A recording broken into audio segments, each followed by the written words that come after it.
काही उपयोग नाहीये तुझा, काही करू शकत नाहीयेस तू। आणि मी तुला 50 लाख द्यायचे। हो द्यायचे, पण तुम्ही नाही त्या कौशिकी खांडेकरने त्या गालावरची बोटं उमटलीत ना, त्याची किंमत तिला चुकवावी लागणार आहे।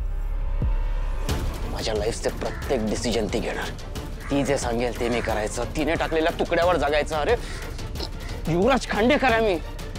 हट! अरे हट! टाकलेल्या तुकड्यांवर जगणं तर ही कामिनी सुद्धा पसंत करत नाही।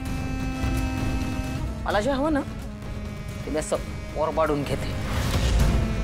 त्या अन्नपूर्णामुळे मी शांत आहे, तर ह्या चॅनलची अशी वाट लावली असती।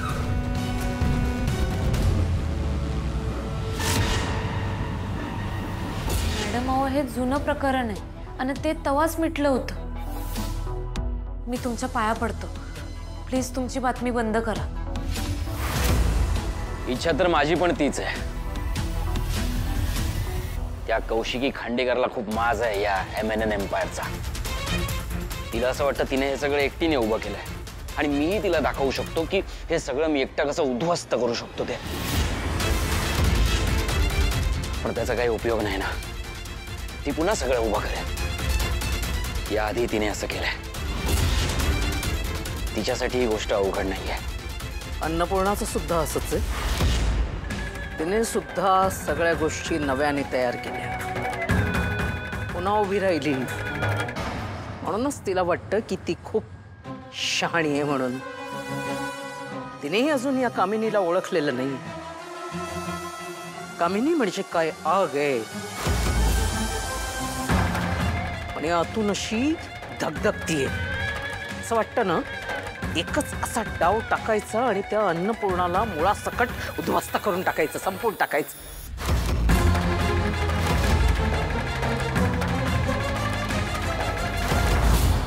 कौशिकी मॅडम, नाही मला माहिती आहे की आता कमळीने तिच्या बाजूने उभं राहणाऱ्या, तिच्या हक्कासाठी लढणाऱ्या तुमच्या चॅनलचं कौतुक करायला पाहिजे, पण तिला तिच्या कॉलेजच्या इमेजची सुद्धा खूप काळजी आहे, म्हणून ती इकडे आली आहे तुमच्याशी बोलायला।